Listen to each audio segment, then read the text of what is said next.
Hi, Paula Cappa here. I'm bringing you today wolf stories. Let's take a walk down my literary aisle, and I'm going to pull out some books for you.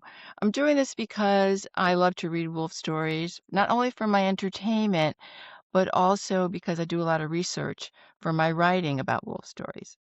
So I'm going to start with the Queen of Gothic. Everybody knows her, Anne Rice, The Wolf Gift. This is about a werewolf who has a very special gift.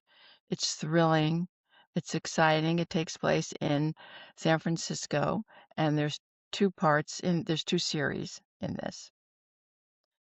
The second part is The Wolves of Midwinter. I'm going to read you a quick review from the Boston Globe, which I just love. I want to howl at the moon over this. I devour these pages. The plot is magnetic, the characters fascinating, and Rice's style as solid and engaging as anything she has written since her early vampire chronicle fiction.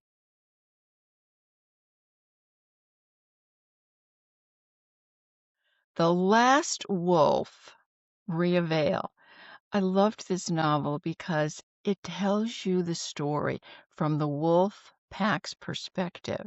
So you really get into the head of the wolf, the alpha wolf, the mates that they have, the territorial conflicts, the loyalty that exists in a wolf pack, the love, the drive for food, the need for survival.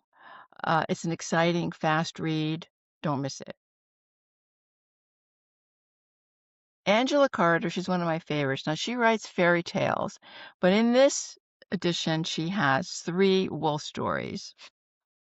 The Werewolf, The Company of Wolves, which was made into a film, and Wolf Alice. Quick little reads, really fun. This is nonfiction. This is by Pamela Kinney. Werewolves, Dogmen, and Other Shapeshifters Stalking North America. It's legend, it's mythology, lots and lots of stories in here, and some of them are based on actual sightings. I'm going to read you some of the chapter titles.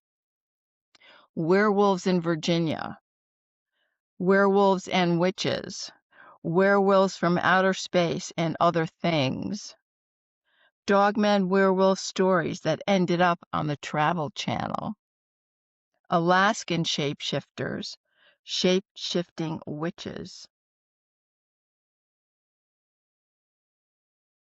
I'm going to end with something a little bit different here. This is Wolf Totem, and it's written by Jiang.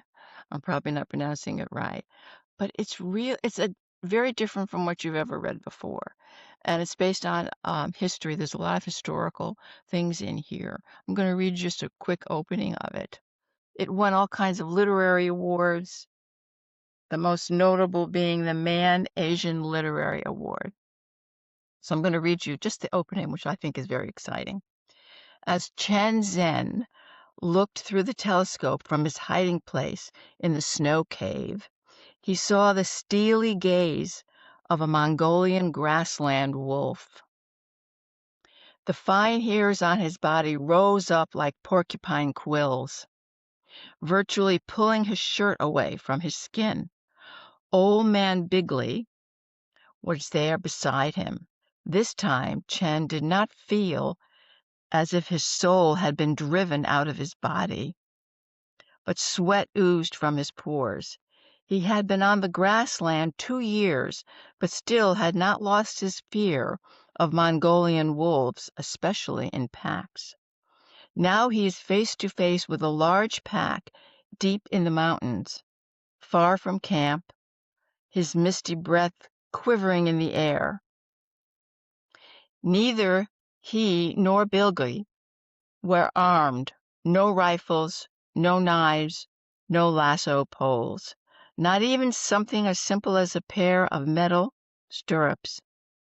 All they had were two herding clubs, and if the wolves picked up their scent, their sky burial would come early. Wolf Totem. Don't miss the film. That's it for today. I'll have part 2 on my wolf books coming soon. Thank you for stopping by.